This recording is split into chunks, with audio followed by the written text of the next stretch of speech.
Broadcasting from the Barefoot is Legal Studios in Washington, D.C., this is District Sentinel Radio Live. I'm Sam Sachs. I'm Sam Knight. Thank you for tuning in, Pisstown fam, Sam fam, Pisstown pals. Here's what's coming up on the show today. This week, Brazil's far-right president Jair Bolsonaro issued a decree loosening rules on gun ownership. Ooh. Joining us to explain this is Wendi Muse, a historian and researcher on leftist and anti-racist politics in Brazil during the Cold War. Wendi is also the creator of the podcast Left POC. And then we will crack open the inbox and read some of the worst emails we received from Pisstown merchants. The Pisstown peddlers. Yeah, that's good. As we yes, like to call them. The Pisstown peddlers. We'll be reading some of their emails. And then at the end of the show, as we tend to do, someone gets thrown in the garbage can. I'm saying we've got some heavyweights this week. Steve King, Ben Shapiro, John Chait, just to name a few. I mean, it's as good as it gets. Going to get to the latest news here in just a second, but first, whether this is your first time tuning in or not, consider subscribing over at Patreon, patreon.com/District Sentinel. $5 a month, you get a lot of bonus content. You get bonus content on a daily basis, $5 a month, including access to tomorrow's 420 Hangout show, which we do every Thursday. So patreon.com/District Sentinel. We noted on Twitter today that we've got some tips about news being made on some exotic archipelagos that we're currently raising money to go explore. That's a total joke. That is a very online joke. Yeah, I'm making extremely online jokes here.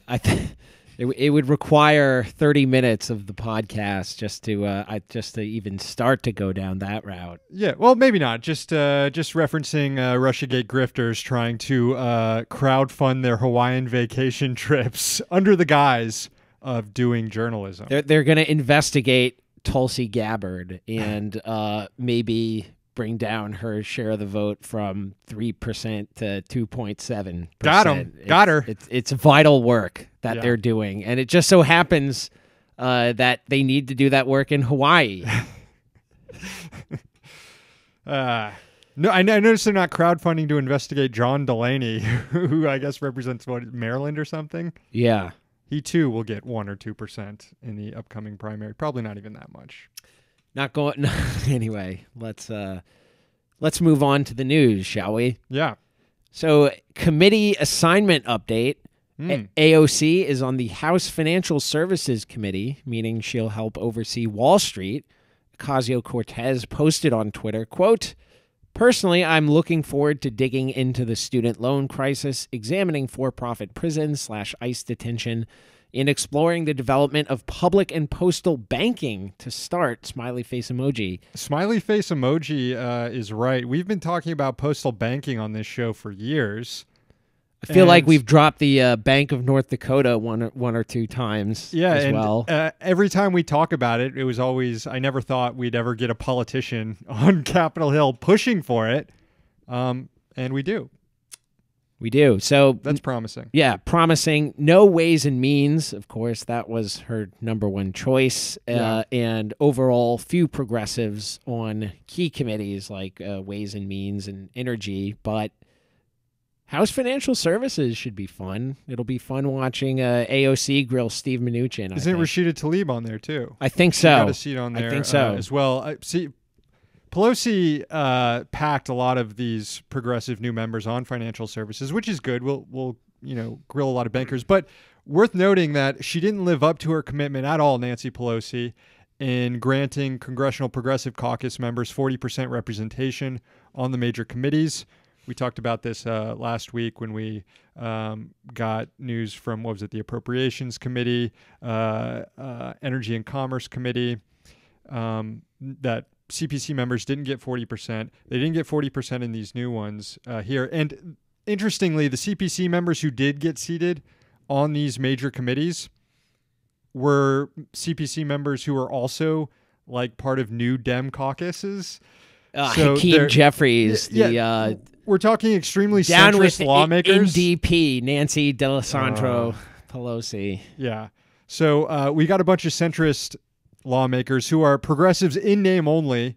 And my theory is that like they joined the Progressive Caucus just so that they could get plum committee seats, knowing that Pelosi had promised the CPC all of these seats. So she did a good job of packing them with moderates to come close to her obligation, but she didn't get to the 40% as she promised. So I don't know. I'm not sure that deal that CPC struck to throw their support behind her as speaker worked out nearly as well for them as they all thought it was going to work out. I will say this, though, because both Ocasio-Cortez and Rashida Tlaib have been on this show, so it's not so far-fetched to think that me saying this could in some way get back to them. But a tip is that Steve Mnuchin melts down when you bring up the robo-signing stuff that he did. He starts freaking out about the legal definition of robo-signing. No guilty conscience at all here. He's like, you don't even know what robo-signing is. Have I told you how much sex I've had, by the way? Sex having Steve. Sex having Steve Mnuchin. Yeah. Treasury Secretary. 2 high-profile confirmation hearings underway in the Senate today. There was William Barr, who yesterday faced off with the Judiciary Committee for his confirmation hearing. Barr has mostly been peppered with questions about the ongoing Mueller probe. Barr's Trump's nominee to be the next attorney general. But yesterday he did say 2 things separate from the Russia investigation that were troubling. First, under questioning from Senator Cory Booker, Barr claimed that the U.S. justice system treats whites and minorities equally, which all the data disproves, by the way, but that's what you'd expect from Barr, who was attorney general in the 90s as well. And that was a time in which the carceral state, as we know it, was really invested in during Clinton. So yeah, and H.W. Bush when he was holding up the crack rock that he bought. Oh my God! So, how easy it is to buy crack! Look the what White I House did. address, the primetime Oval Office address, in which George H.W. Bush pulled out a bag, giant 8-ball of crack. I sent my chief of staff out onto the streets of D.C. We have Barr on there saying that he thinks that the justice system treats whites and minorities equally. Barr also, under questioning from Senator Amy Klobuchar, said he could, quote, conceive of a situation in which journalists might be jailed, like if news organizations blow through red flags. Red flags. Barr didn't elaborate, but honestly, this isn't all that shocking since Barr basically has the same view as the last several attorneys general, including Eric Holder, who did try to jail journalists. We haven't really had a top law enforcement officer in that job who thinks jailing journalists is out of bounds. So it's about what you'd expect. Schumer came out today. Chuck Schumer, the Senate Minority Leader, came out today opposed to Barr's nomination. Not for any of the stuff I mentioned, but because Schumer doesn't trust Barr to handle the Mueller probe. Schumer, I'm not even going to read Schumer's quote here. Don't bother. Yeah, it's not even worth it. Also, former coal lobbyist Andrew Wheeler appeared before the Senate for his confirmation hearing to lead the Environmental Protection Agency, even though he's been the acting EPA administrator since July. In fact, last July. What? Wheeler is the longest serving acting administrator in the history of the EPA. Although Wheeler acknowledged that climate change is real, step forward, he went on to downplay its importance, saying it wasn't a crisis, and claiming that it's a global issue that needs to be handled globally, which is code word for let's not force our U.S. oil companies to do anything different. Anyways, these 2 ghouls are likely headed for confirmation. Interesting timing, though, for these hearings, scheduled right in the midst of a government shutdown.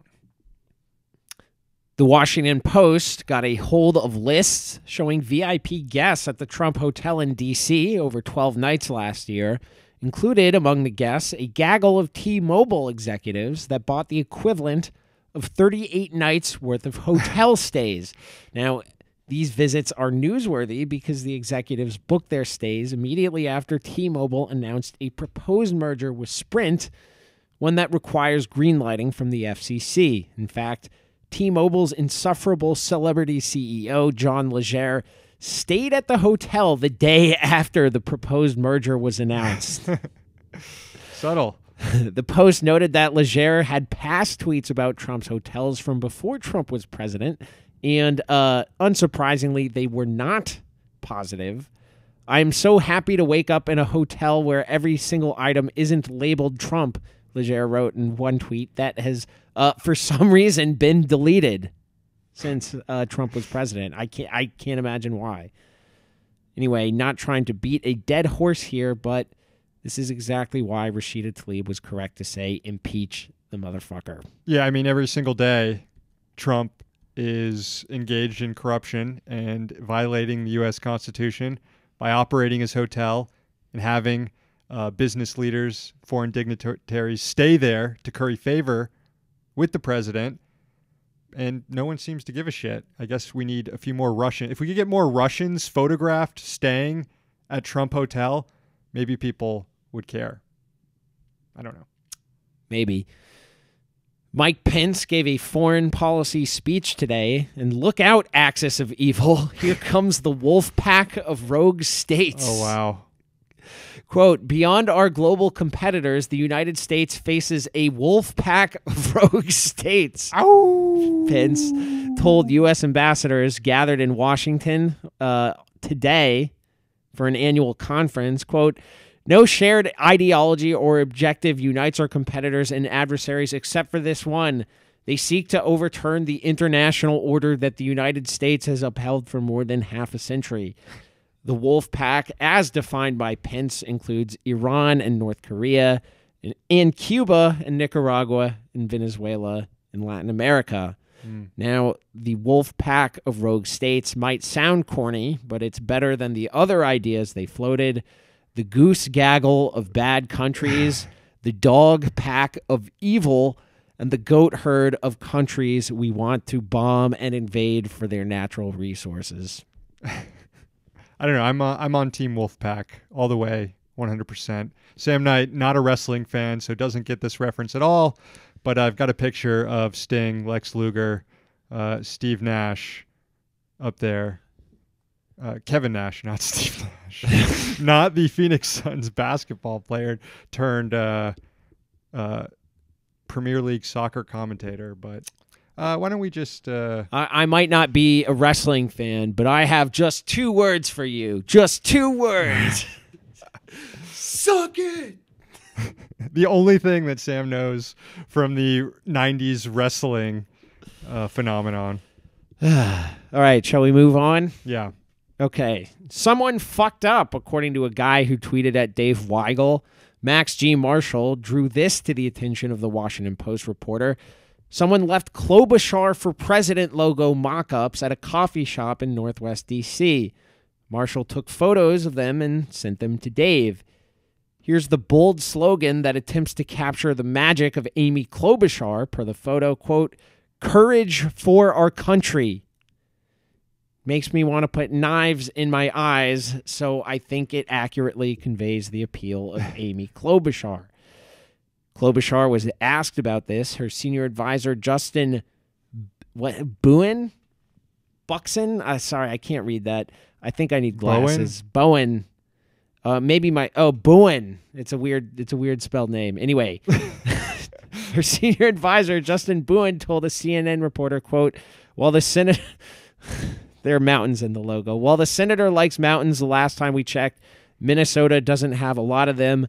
This must have been prepared by an overly enthusiastic supporter, but it was not commissioned by our team. Gonna have to run this by fact-checking.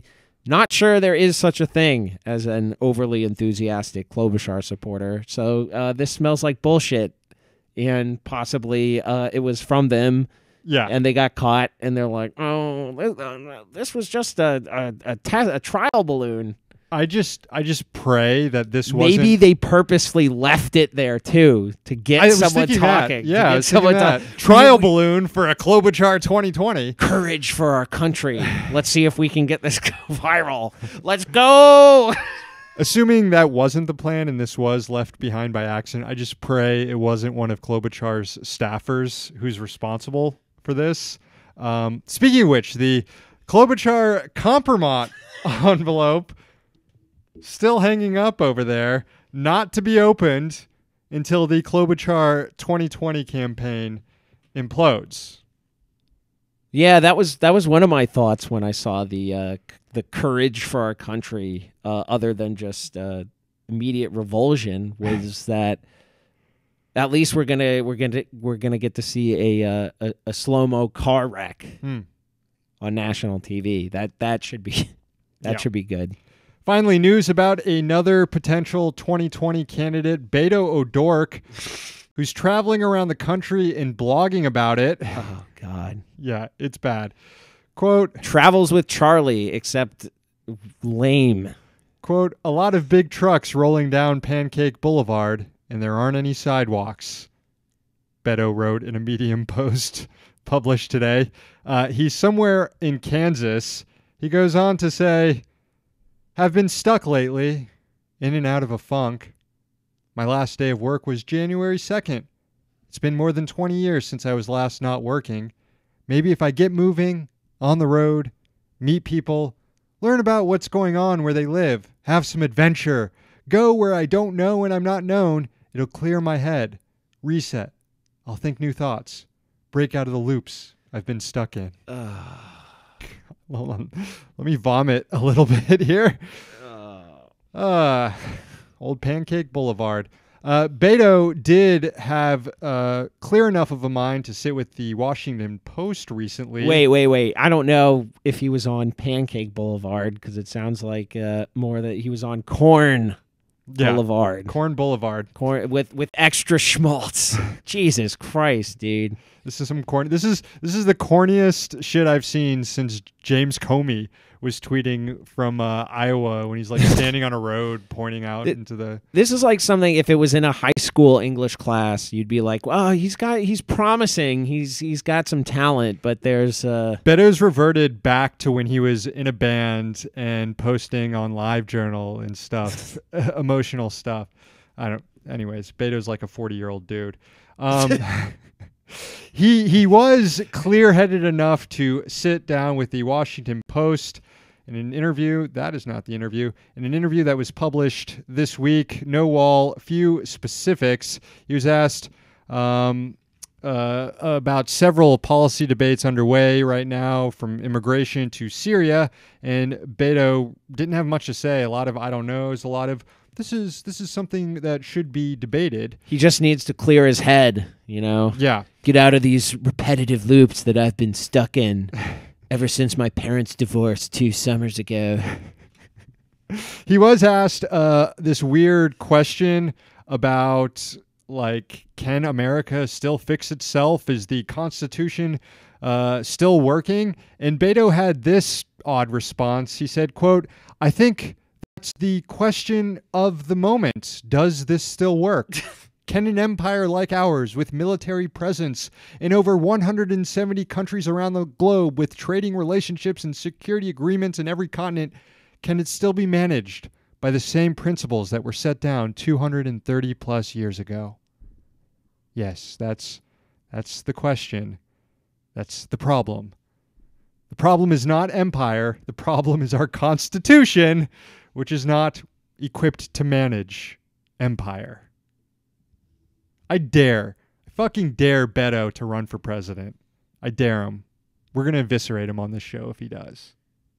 Oh, he's going through the grinder. All right.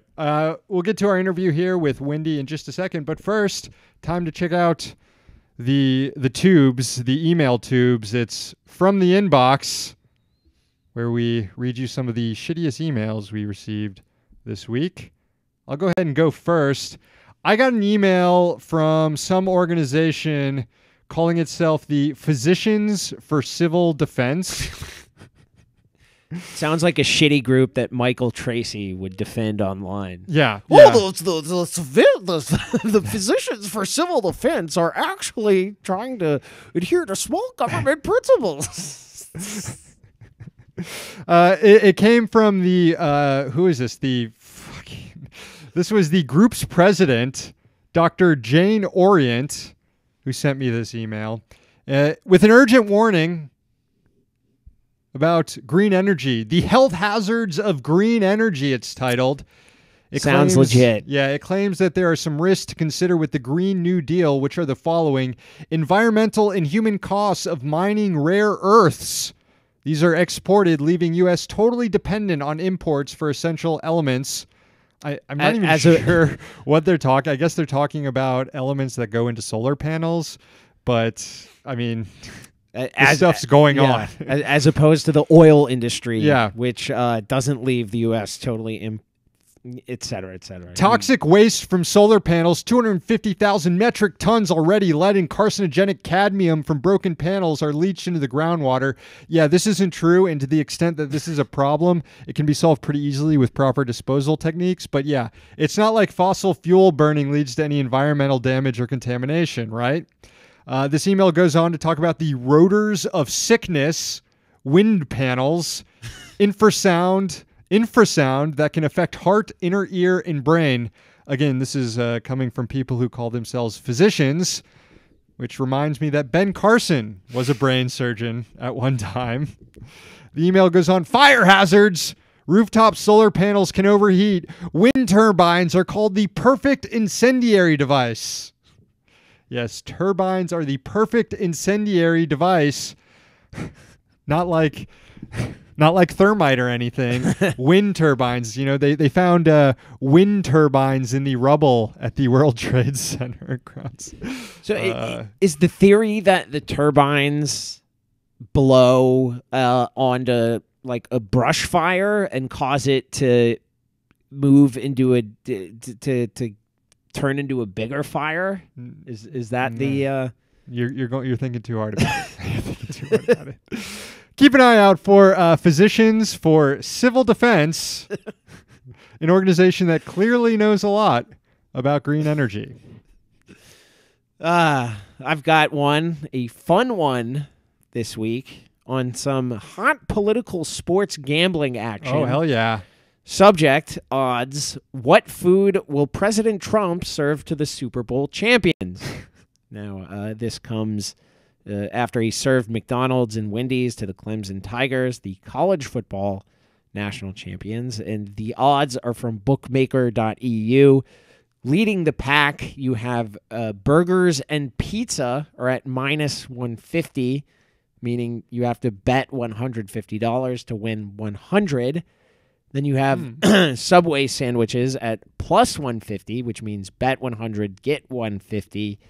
Then you have Chinese food at plus 600, Taco Bell plus 900, Indian food plus 1,500, shawarma and gyros plus 2,000. These odds appear based solely on Trump's racism, and I think they're pretty fair. Yeah. You know, I'm a guy who likes to take the long odds. I'm always looking to take that big hit, but I will not be placing a bet on shawarma because there is zero chance that Trump is going to serve at the White House. I know there are a lot of Indian Trump supporters, but I also have very little belief that he will serve Indian food to the Super Bowl champions of all people. No, I don't think that. I noticed that when he had his fast food feast the other day for the Clemson Tigers, there was no Taco Bell, which, if you're asking college students what a staple of their meal is, especially among fast food restaurants, Taco Bell is up there. It's not Wendy's. Yes, they hit Wendy's every now and then. Yes, you hit Burger King every now and then. But Taco Bell was the jam. I can't eat Taco Bell anymore. I wish I could, but I just can't eat that shit anymore. I went to college in Canada, and there was no Taco Bell. in Montreal. So I have eaten plenty of Taco Bell since. You have had you made up for it. It wasn't a college thing. I would ascribe that to Trump's racism, though. Again, that there was no Taco Bell. Yeah. Notably absent, because you have a feeling that because it's the Super Bowl champions, Trump will try to wow them with steak. Yeah. And I feel like steak and ketchup would be a pretty good bet. The president's favorite. Not on there, though. Not on there. Well, should we get on to our interview for this week, Sam? Let's do that. Far-right politician Jair Bolsonaro was inaugurated as president of Brazil on January 1st. This week, he made news when he issued a decree changing rules on gun ownership. To help us understand what this means, we spoke to Wendi Muse. Wendi is a history PhD candidate at NYU, doing research on leftist and anti-racist organizing in Cold War-era Brazil. And she's the creator of the podcast Left POC, on Twitter at MuseWendi and at Left POC. First, I was wondering if you could break down for us Bolsonaro's decree on guns this week. What was the substance of it, and what kind of institutional checks are there in Brazil on such a presidential order? Sure. So just to give you background, the decree itself is in response to laws that were passed in the early 2000s, 2003, and then a subsequent referendum in 2005, which I can go into a bit later. But the decree that Bolsonaro signed on Tuesday morning basically talks mainly about possession of guns as opposed to gun sales, which is something that his fans were pretty upset about because many of them thought that it would just be easier to buy a gun and carry a gun, et cetera. They were hoping for U.S.-style changes in Brazil. However, what ended up happening is the decree itself says, for example, that one who has a gun license now can possess a gun license for 10 years as opposed to 5. The other thing as well is that it adds a few more things to the authorization and possession of guns. So, for example, there's automatic renewal after 10 years now, whereas in the past you had to go and kind of restart the process all over again. But mainly it sort of keeps in law a lot of the things from the previous law. So, for example, things that are still on the books include you can only have four firearms per person, with the exception of those who can prove that they need more. So, for example, if you own another house or if you have a business or additional businesses and you need to have firearms for those particular business establishments, you can prove that you can have more arms. Also, you have to still prove that your house has a safe in which to store the gun, especially if you have children in your household, if you have teenagers in your household, or if there's anyone in your household that has mental disabilities or mental issues. So those particular aspects of the old law remain intact. But the main difference, the main change was just that it allows an extension of licenses. It allows automatic renewal. And basically, once he signed the decree, Bolsonaro said, the legislators can deal with the rest. But right now, I'm just focusing on kind of tweaking a few things from the previous law from 2003. So in spite of everything else going on in Brazil, we've seen his supporters physically attack marginalized people that he targets with his vitriol. We've saw it, for example, even before the election in March 2018, we saw the assassination of Marielle Franco, who was a black queer left-wing city councilor in Rio de Janeiro, and no one was ever charged with her murder. But it doesn't really sound like this order itself is going to be the thing or a thing that necessarily sparks a huge reactionary terror in Brazil. That might be overstating the significance of this. Yes and no. I mean, I think in large part, the significance is symbolic, right? Because he's basically given a signal to the legislature. By the way, you guys should be legislating on new laws to decrease the restrictions on gun possession and carrying. Because right now it's illegal, for example, to carry a gun unless you're a police officer, you're a security guard, or you work for the military. And even then, the registration is per weapon. So, like, you can't just carry any weapon just because you are a person who's involved in this occupational capacity. You have to have a registration per per firearm. But in some ways, as I said, it's symbolic. So, for example, I know you all mentioned the assault and violence that was meted upon the population by many Bolsonaro supporters. However, one thing to keep in mind is that 4 people were actually murdered in cold blood by Bolsonaro supporters who actually said while they were committing this crime, in almost all cases, with the exception of one, they were stabbings. They called out his name as they were stabbing people to death. In one case, it was a black man in the northeast of Brazil. In 2 other cases, they were trans women of color. And then in the 4th case, it was a young man, also black and also in the northeast of Brazil. And he was actually murdered by a man with a gun. So I don't know the registration status of that gun, but it's just, I think, in large part, if you have a candidate who's saying in the lead up to his election that he's going to shoot all of the people who live in a particular favela in Rio by the name of Rocinha, or he's going to, shoot at leftists. And then there were several cases also of his supporters threatening leftist candidates. So I think it's really important for us to understand that it's not quite a matter of what the decree signal, I think, to the populace, his supporters who are in the legislature, to do even more to allow his supporters to have access to guns. Bloomberg reported, they said in their reporting on this, they mentioned that owning a firearm is prohibitively expensive in Brazil, and that the decree won't make much of a difference for the average Brazilian. But among the other groups that Bolsonaro has targeted are landless movements and indigenous people in Brazil, indigenous political activists. So I'm wondering if the idea that the average Brazilian owning a firearm being prohibitively expensive sort of overlooks the potential for rich landowners and agribusiness and corporate farmers to basically assemble paramilitary forces, and that this is a signal that you should start, that Bolsonaro is signaling to his supporters among this constituency that they should start doing this. Right. I think the other thing, too, to keep in mind about that's all true. But the fact of the matter is that agribusiness corporations and farmers in a lot of these rural areas that are trying to clear land that's currently possessed and lived upon by indigenous groups and a group of people who are known as quilombos in Brazil, who are the descendants of runaway slaves who established these sort of independent spaces in many Brazilian rural spaces.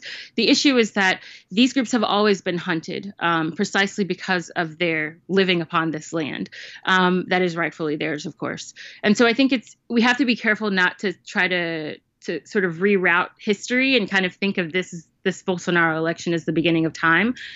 We saw this even with the discussion of the death of Marielle Franco, who many believe was actually murdered by militia members who oftentimes are former police or even sometimes people who are actually still on the police force, but who formed these sort of basically paramilitary groups in urban areas and function as a sort of parastatal apparatus to inflict violence upon the population and in a sort of attempt to control gangs. This is, of course, what they say. So I think it's important for us to not overinflate the violence that's been happening by the hands of these groups. But at the same time, I think it's a matter of him sort of giving them, Bolsonaro in this case, giving them license and basically signaling to them that whatever you do, you won't be prosecuted. And it's not that you were prosecuted that much before, because many of the times, as I said, these groups are deeply connected with the state militia or state military and the state police forces. So it's kind of, I'm always very careful about designating a timeline, but I do think that what we're going to see is an intensification of and a total lack of accountability for these groups that commit violence sort of off the state record and out of, sort of extrajudicial violence, as we say. That's a pretty frightening thought. Putting aside, though, what Bolsonaro's ulterior motives might be and the potential creation of paramilitary groups, I'm pretty ignorant of the history of Brazilian gun control, and perhaps this is a bit of an American-centric question. But if this leads to the loosening of gun laws and the proliferation of more guns, which, as you noted, might not be in the short term what's happening, these are more tweaks to a law, but there's indication that he could go further. what effect might that just have on Brazilian society in general? More guns being circulated around. Oh, I think it's definitely going to have a negative effect. And one of the things that we have to keep in mind about Brazil is that, as you mentioned earlier, guns are prohibitively expensive. I don't know exactly how much they cost, but if you consider, the low minimum wage and the cost of living in many large Brazilian cities that are very expensive, the likelihood of one going to buy a gun that they then register, that they have a license for, that they get training to use, et cetera, is very unlikely. In most cases in Brazil, a lot of the gun sales and use are actually happening on the black market. So about right now, the stat is basically there are around 17 or 18 million guns in circulation in Brazil that people know of. However, half of those are unregistered, meaning they don't have a license, and the person who owns it doesn't necessarily have the right under law to possess it or carry it.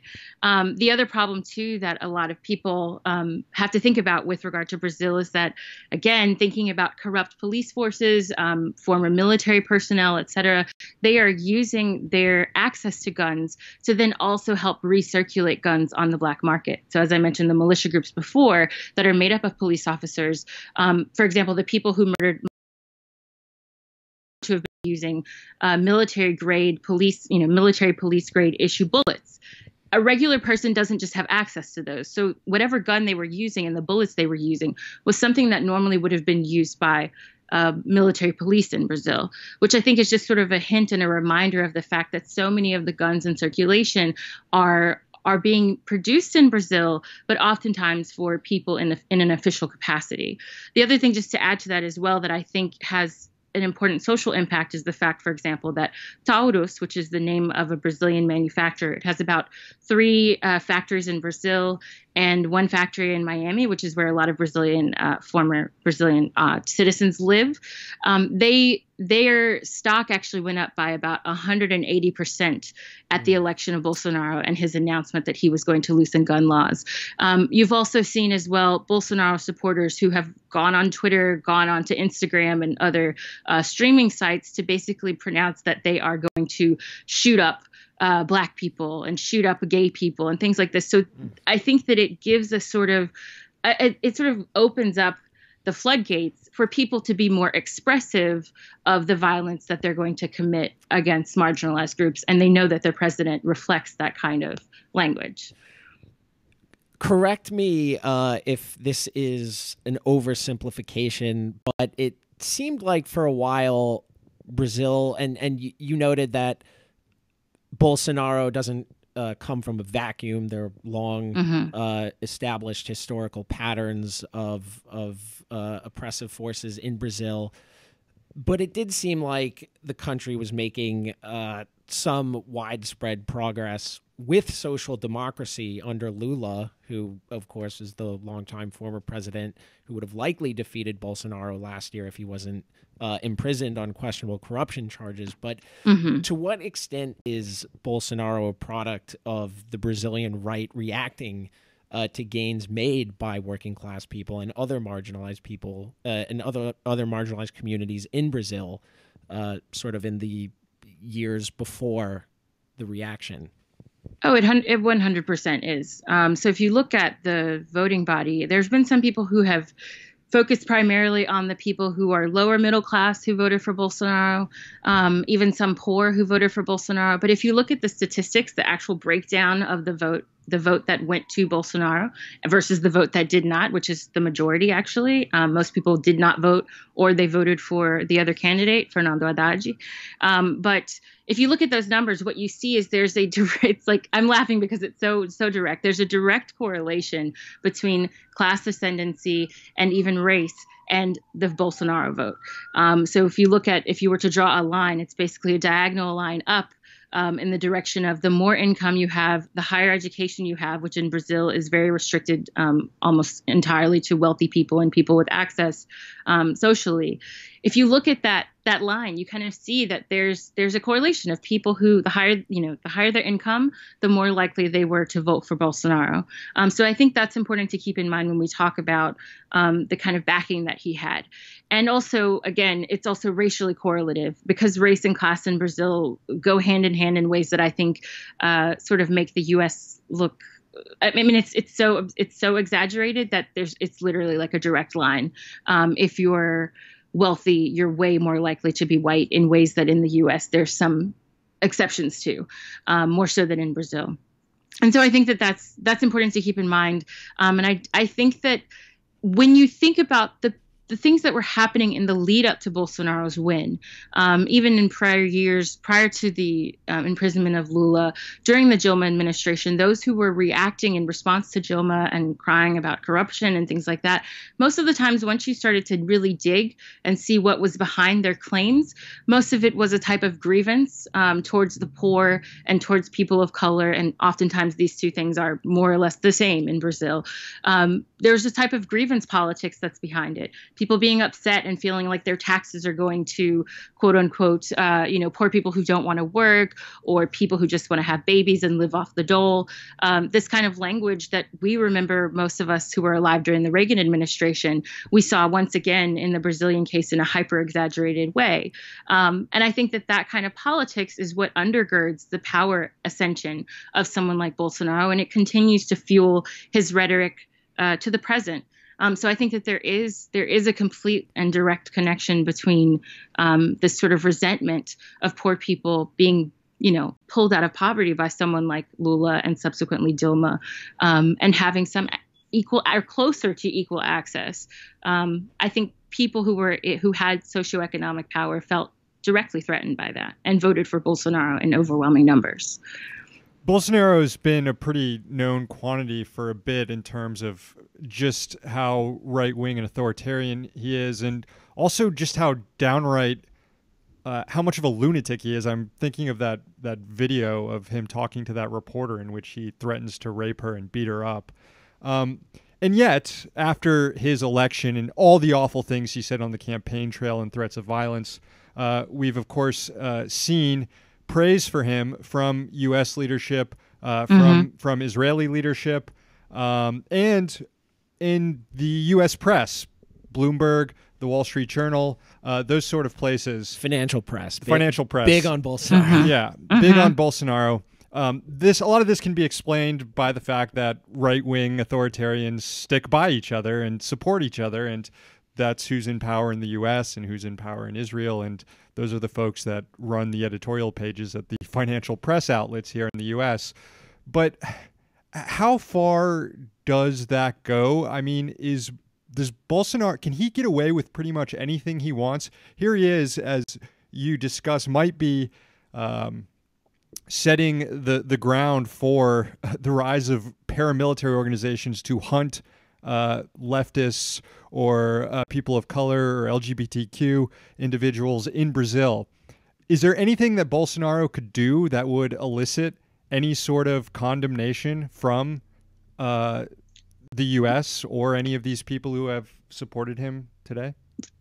To be honest, I think first thing I have to address is that I wouldn't even classify him a lunatic, because I think a lot of his rhetoric and behavior is very much in line with a type of patriarchal, racist, capitalist-driven politics that's been at the heart of many societies and governments, Brazil, of course, included in this.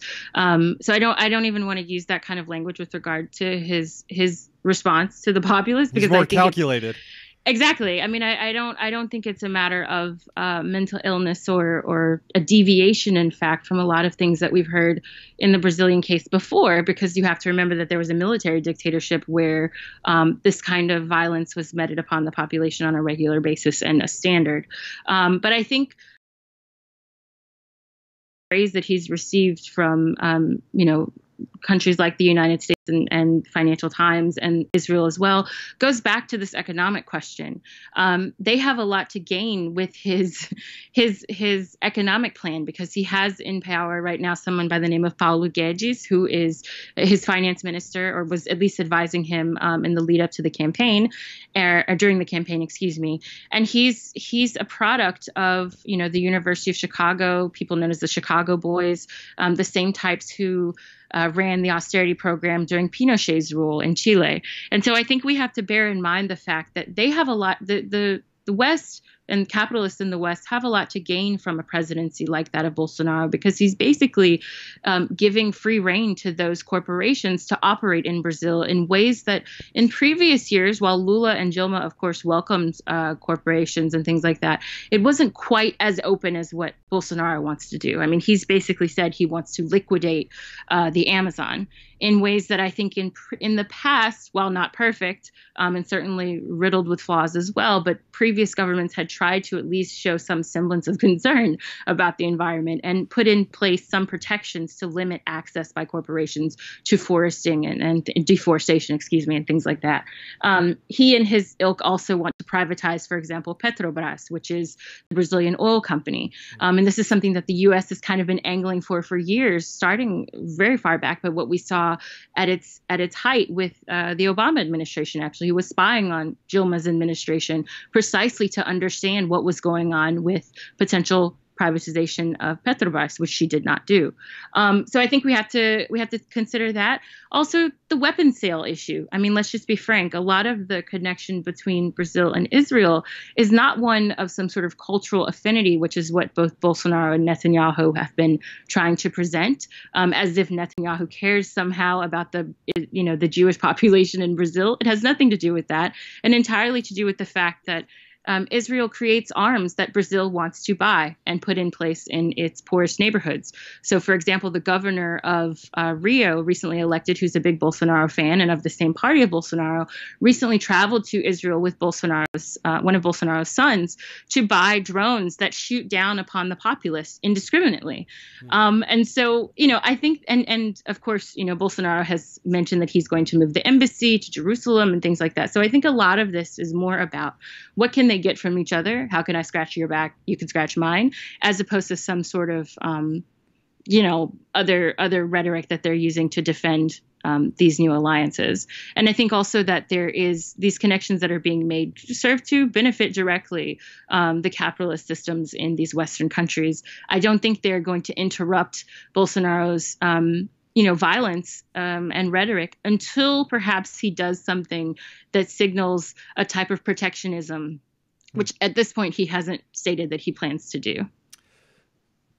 We have been discussing, touching upon some of these historical patterns, but I was wondering, as a historian, if you thought there were any if there are any other unique historical patterns about Brazil that we should be aware of in the Bolsonaro era, acutely aware of in this era, or just any other historical topics related to Brazil that you think might be worth discussing now.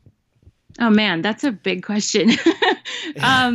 Yeah, I think, one of the things that I keep emphasizing in discussions that I've had with other people, and as well as talks that I've given about the situation, I think we have to be careful not to graft upon Brazil our sort of U.S.-based opinions on elections. I've seen some people trying to sort of copy-paste what happened in 2016 onto what happened in Brazil without any sort of careful attention to the predecessors of people like Bolsonaro. Haddad just didn't go to Wisconsin.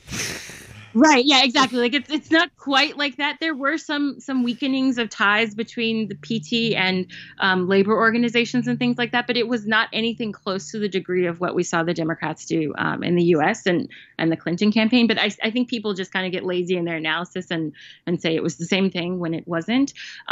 but the other thing I caution as well is that sometimes I think people in the same vein have a tendency to try to kind of sympathize with Bolsonaro voters or coddle what we saw, the people who were engaging in supporting people like Bolsonaro and voting for his delegates in the legislature as well.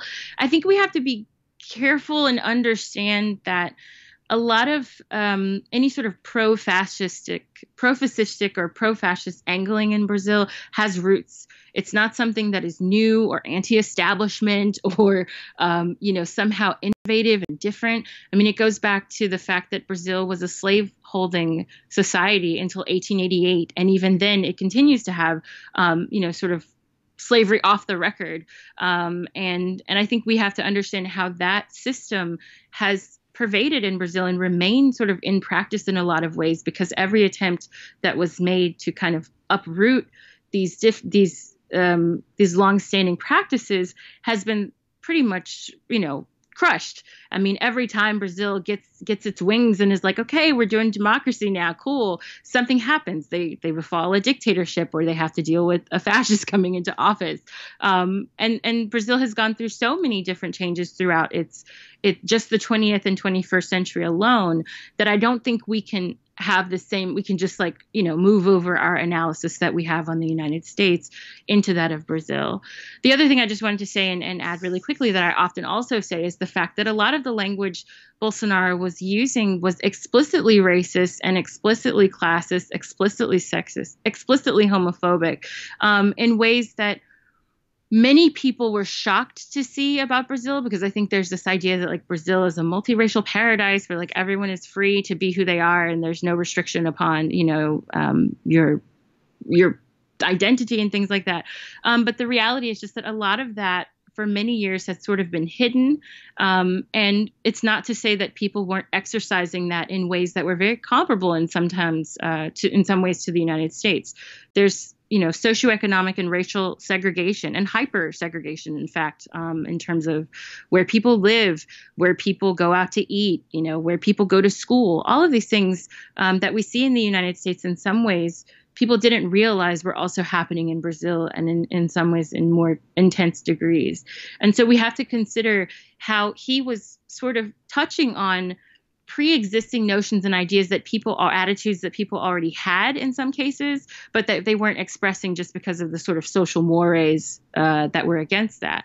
But in reality, I think he was using language that people had already sort of been saying, but in more muted ways that they had sort of downplayed. So when he spoke, for example, about murdering all criminals, people understood that as meaning also murdering poor Black people. There wasn't a need to really jump that far to make that connection. So that's important for us to consider as well. Finally, in closing, in your most recent episode of Left POC, you were talking about just how generally depressing the situation in Brazil is. And I was just wondering if, in closing, if there was anything inspiring going on there right now that you'd like to discuss or bring up. There absolutely is. And I'm glad you asked that, because often when I have these discussions, it does get a little dark, right? But yes. There is some hope. There's a silver lining out there. I think one of them is the simple fact that a lot of during this past election, it wasn't just a presidential election. It was also an election for the Senate and the House of Representatives. And there were many, many, many candidates on the left who ran, who were women, who were people of color, who were trans people. Even there was the largest number of trans people running for office. And they were all running on the left. I mean, it wasn't quite like what you see in the U.S. where this sort of neoliberal model that everyone is supposed to fit into neatly. There were people who were running, Black women, for example, who were running as communists, who were running as socialists. And I think that is very inspiring, because a lot of, especially, like I said, poor people of color, women of color, trans women of color were looking at the situation and saying, who are the parties that accept me, and who are the parties that are representing politics that I know will help my community? And so they ran as socialists and communists, which is in this era, considering that they also had a fascist running for president, is pretty amazing, and this fascist who was threatening people like them pretty directly. It's pretty brave. And so it was, Yeah, it was. It is. And it is. And I think also they too were inspired by people like Marielle Franco, who had recently, as we already talked about, had been murdered in March of 2018. To see women like her run and be bold and vocal, and then to have her murdered, I think actually set a fire in a lot of people and made them say, we have to be brave too, and we have to put ourselves out there and really advocate for our community in ways that no one else is going to do. And so I think that is really inspiring and a positive thing that we see happening, and also just other forms of mobilization that are happening among Indigenous communities, in particular, that are happening among people who live in poor neighborhoods, who live in favelas. I mean, it is not that people are sitting there and suffering in silence. I think that there is going to be and will continue to be mobilization against the things that Bolsonaro wants to do. But I'm concerned about what that might look like in terms of his response. But I'm at least happy to see that people are mobilizing and working, getting an early start on what could be really radical change in Brazil. Wendi Muse is a history PhD candidate at NYU doing research on leftist and anti-racist organizing in Cold War era Brazil. She is the creator of the podcast Left POC, which you can find on Twitter at Left POC. And you can find Wendi on Twitter at Muse Wendi, Wendi with an I. Wendi, thanks so much for joining us. Thank you, Wendi. And thank you for having me.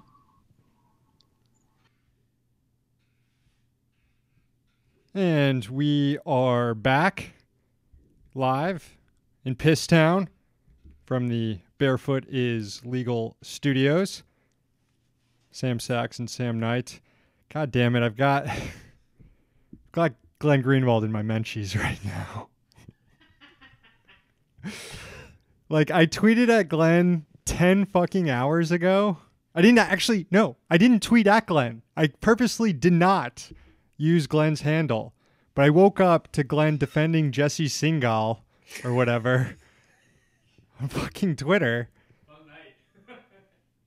And I made a remark about how, like, it's just a matter of time before he's, like, dining with the intellectual dork web with the, what is it, Churchill Tommy Gun Society or Club? Some bullshit that Jamie Weinstein and that dinner club. The Daily Caller. Yeah. Dorks. Anyways, Glenn must be name searching himself because 10 hours later he responded. You know, What'd he say? Just like links proving that people who are in the intellectual dark web don't like him, which, yeah, I get.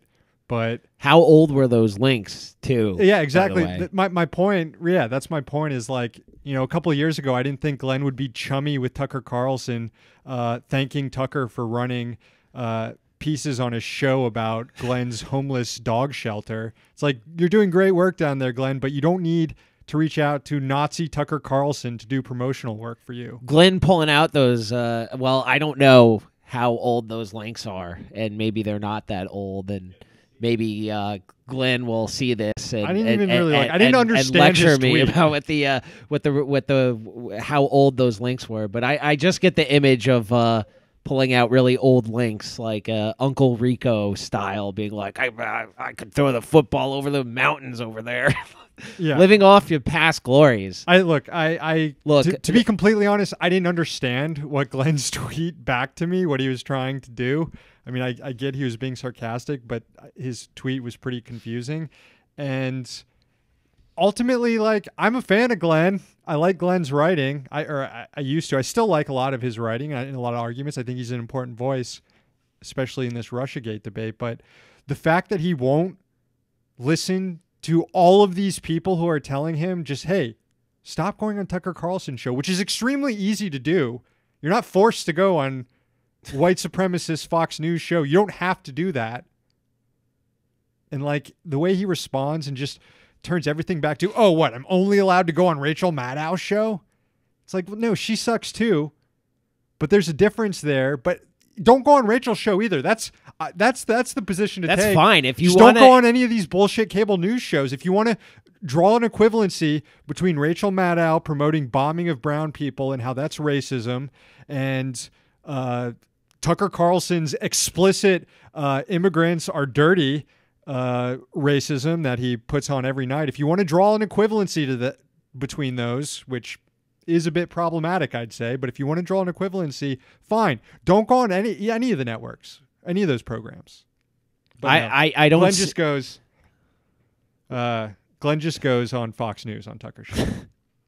So yeah. I mean, and he doesn't need to defend Jesse Singal. Like, he doesn't need to wade into this debate, into this fight. I wouldn't be opposed if people started haranguing people who go on Maddow, telling them not to go on Maddow. They should. I don't follow people who regularly go on Maddow because the people who regularly go on Maddow are terrible and would probably block or mute me if I were to say, if I had a Twitter account. I don't have a Twitter account, but if I were to have a personal Twitter account, I would imagine that all the I wouldn't give a shit what the Maddow fans were tweeting. But Glenn is someone who has some currency on the left, and look, Glenn is terminally online like we are. Terminally like online. I am. At least Sam is deleted from. He's been kicked off Twitter, although he still spends quite a bit of time on it on the old Sentinel account. But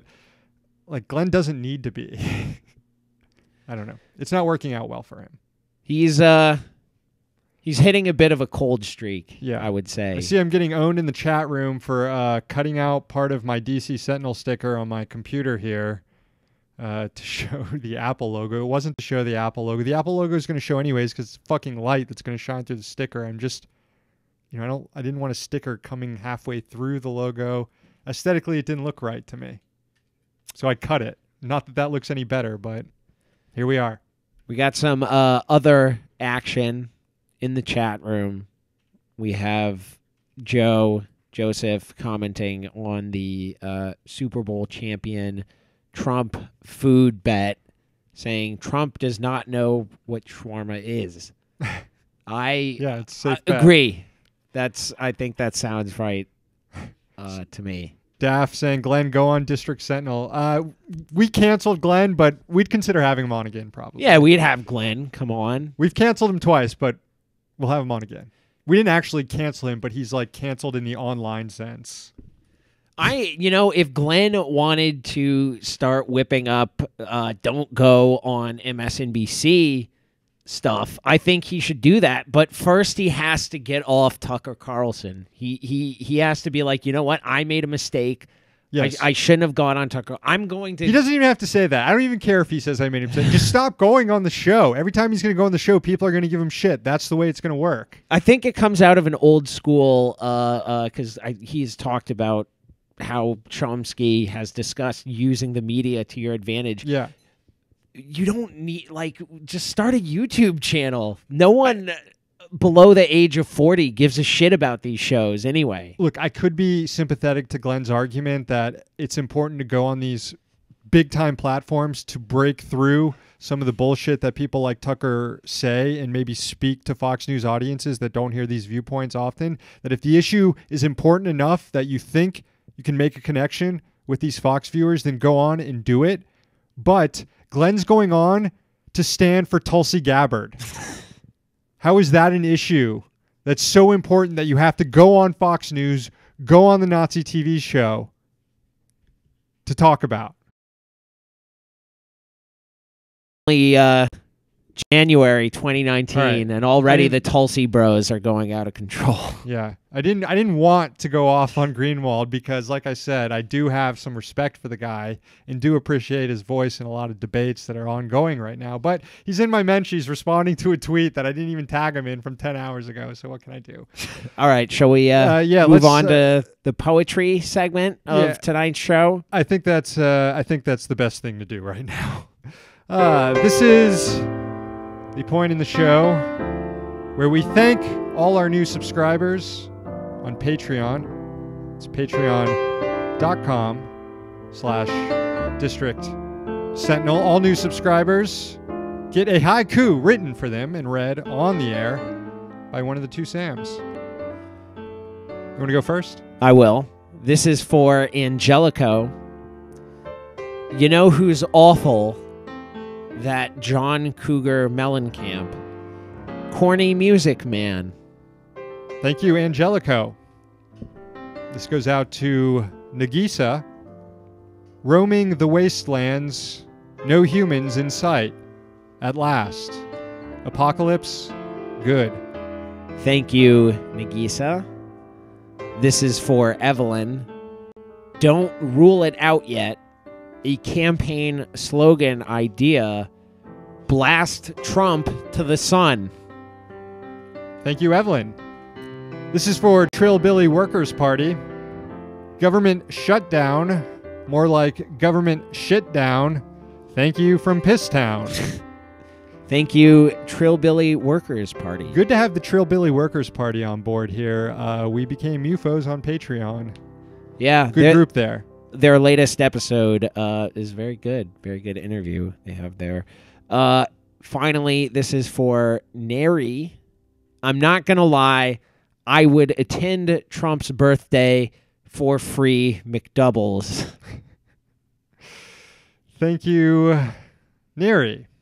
And thank you to all the new subscribers on Patreon. That's patreon.com/District Sentinel. Also, hey, buy the haiku book.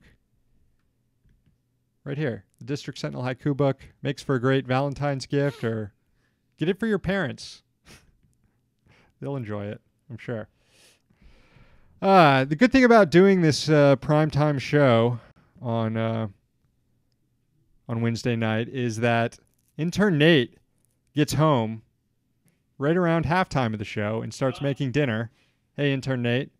And good. It's good. Good to have you here. Hey, how's it going? What you guys up to? Good thing about intern Nate being able to make an appearance is he gets to call in the interns, right, Nate?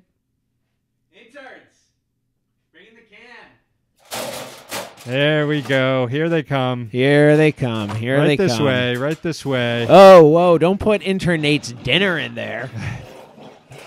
Bring them on in. All right. Yep. Right there. Right there's good. All right. Let's get... Yep. Okay. Thank you. Let's get to this.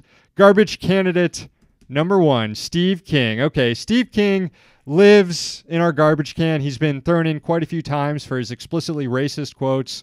But this latest episode of racism implicates others, too. Finally, some people on the Hill are actually listening to what he's saying and realizing it's pretty fucking problematic. By some people, I mean mostly Republicans who moved to strip King of his committee seats. Democrats, on the other hand, aren't doing shit. Rather than censuring King, they put forward a resolution condemning racism, just in general, a resolution that Steve King himself was able to support. Yes, the Democrats control the House. They have a racist in their midst that they could bring action against, but instead they put forward a resolution that even the racist could support to prove he's not a racist. They don't know how bad he looks. This is absolutely pathetic. And it's being reported that some Dems do want to go further and actually censure King. But Dem leadership doesn't want it to happen because they're afraid it'll lead to a slippery slope with Republicans calling for censuring Rep. Rashida Tlaib for calling Trump a motherfucker. I'm serious.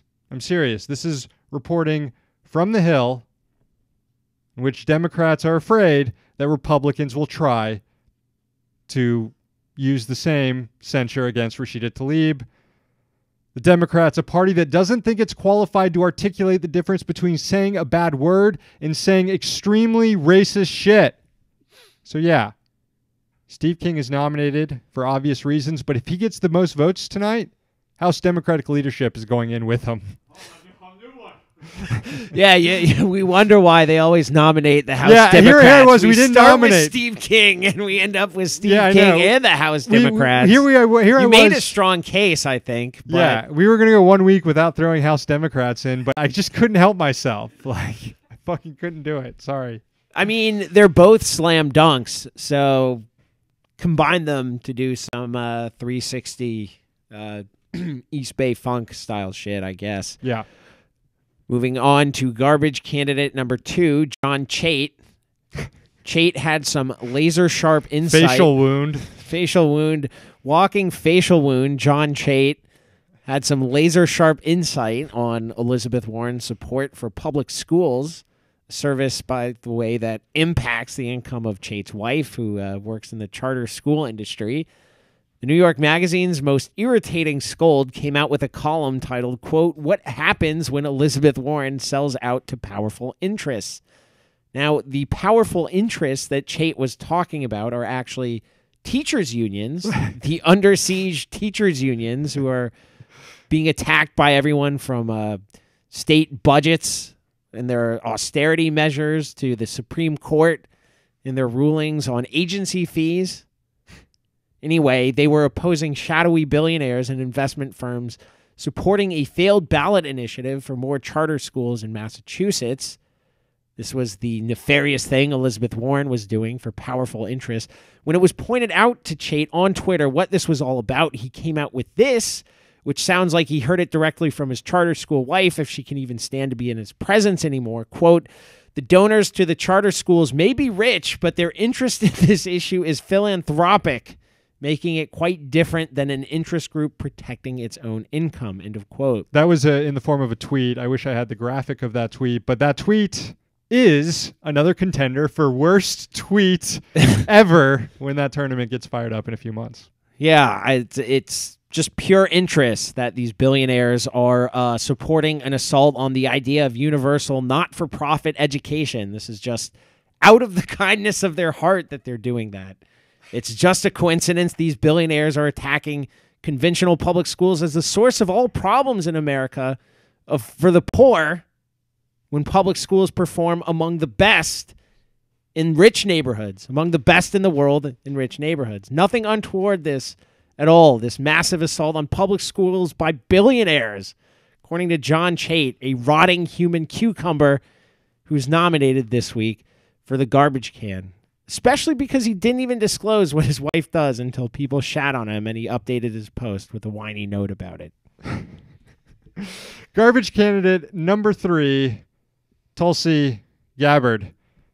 Tulsi Gabbard announced this week she will run for president, and a Twitter personality named Schmeichel Tracy has had a really busy week ever since, which is sort of why Gabbard is nominated. She's a bad candidate who attracts the worst kinds of supporters, which is what you'd expect after all. Wait, we got to pull up Michael Tracy's avatar again, because I how do you think that's a good thing? Like, that looks like a South Park caricature of a neckbeard. And that's what he's going with. This is my... Yeah, he's been on a kick this week. Gabbard, anyway, she's a big supporter of the war on Trump, big supporter of the far-right Modi government. She called for arming Ukrainians. She's taken anti-immigrant and anti-refugee votes. She was open to the idea of serving in the Trump administration. She used to hold pretty abhorrent views toward the LGBTQ community. Is there anything else I'm missing? I mean, there's a lot of bad stuff. I think you hit a lot of the important bases there. Anyways, yeah, Gabbard, not to be trusted. So similar to why Joe Biden was nominated last week, it might be a good idea to throw some of these folks in the garbage can before they can do damage by running for president. Tulsi, you're nominated this week. Oh, shit. We just got 983 Twitter notifications from Michael Tracy. Great. Well, I see you nominate Tulsi Gabbard, but not Nancy Pelosi. Speaking of people who talk like that, garbage candidate number 4, Ben Shapiro. Shapiro is a right-wing pundit who brands himself as the cool kid's philosopher, so he predictably has lost his damn mind about AOC since she was elected to Congress. In fact, he lets her know like 10 times a day on Twitter, incessantly posting at her and posting stories about it on his billionaire-funded website that basically only exists to aggregate Ben Shapiro tweets. Here's one graphic. Here, you got that graphic up. 6 reasons AOC is the leftist Trump was one post from yesterday. Glad you're qualified for something. Shapiro also posted at Ocasio-Cortez this week when she tweeted about having been a bartender. Glad you're qualified, making fun of her past as a bartender. This coming from a guy who's never had a job that wasn't handed to him by conservative mega donors, basically to post smug racism online all day to unfuckable college Republicans. Look, Shapiro is mad at AOC, yes, for ideological issues, but also because she could get elected to Congress and people like her, and he's just a shrill, try-hard, intolerable piece of country club shit. He is a humanoid equivalent of a deflating helium balloon, and this week, Ben Shapiro is nominated for the garbage can. Garbage candidate number 5, Arnie Duncan. Go off, King. Tens of thousands of public school teachers in Los Angeles are on strike this week, which is badass. It's one of the few good pieces of news in our national hellscape. So naturally, a former Obama official is stepping forward to shit all over it. Obama's former education secretary, Arnie Duncan, wrote an op-ed in The Hill urging the teachers not to go on strike this week, saying that pay raises in smaller classrooms sizes cost money, and LA just doesn't have that money. He then started spewing this garbage, quote, "Let's never forget the impact of a potential strike on Los Angeles' most vulnerable students. Students who live in poverty and who are already behind will spend days or weeks not learning in the classroom. Blah, blah, blah, blah, blah." He then says, "It's just like a family. When adults fight, it's kids that lose." It sounds like he's said that to his wife to try to keep her quiet. Jesus Christ. Yeah. Shut up, When Scab. adults fight, it's kids. Why don't you go windsurfing with your former boss instead of trying to undermine actual working people's movements, Scab? Arnie Duncan, you're nominated for the garbage can. Gonna have to peel him off because of the scab thing. Yeah. For some reason. I said that. Garbage candidate number 6, Theresa May. The British Prime Minister suffered a humiliating defeat, befitting of the absolute fucking clod that she is. May's Brexit plan lost in the House of Commons by 230 votes. The defeat led to the call of a no-confidence vote by Jeremy Corbyn, which only lost by a narrow margin earlier today, less than 24 votes. May is now trying to proceed to work out a deal that will pass Parliament by the end of March. Britain is currently scheduled to leave the EU then without any kind of deal whatsoever. Now, Corbyn is trying to get May to take the no-deal option off the table and to extend Britain's EU membership at least temporarily so the whole of Europe isn't just thrown into chaos at the end of March. May says she won't take the option off the table. Corbyn, sensibly, is therefore refusing to discuss a plan Parliament can support because May is a vile, incompetent moron who only has one mode, and that's pander to the far right. It's pointless trying to help May's government do anything but collapse, especially since she won't stop mollifying the hardline Brexit weirdos who refuse to take the no-deal card off the table. She may have survived the confidence vote, but perhaps we can take Theresa May off our table if we throw her in the garbage can. Yeah, using that parliamentary lingo there. All right, we've got Theresa May, we've got Arnie Duncan, we've got Ben Shapiro, we've got Tulsi Gabbard, we've got facial wound John Chait, and we've got Steve King. It was a blowout this week. It was pretty clear. You ready for this? Steve King, you are going in the garbage can. Oh, there it is. There goes your alt account on Gab, which you cannot post from in there. Fucking weirdo.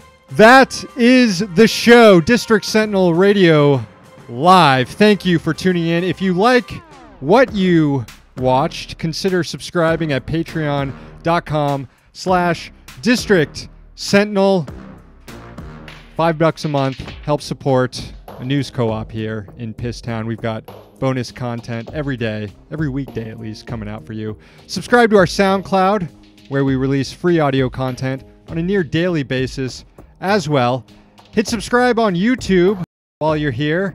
Also, follow us on Twitter at the DC Sentinel and follow us on Facebook. Thank you to our sponsor, the Congressional Dish Podcast, hosted by Jen Briney. Find it at congressionaldish.com. Subscribers, we'll see you tomorrow for the Sentinel Hangout. We're here in DC so that you don't have to be.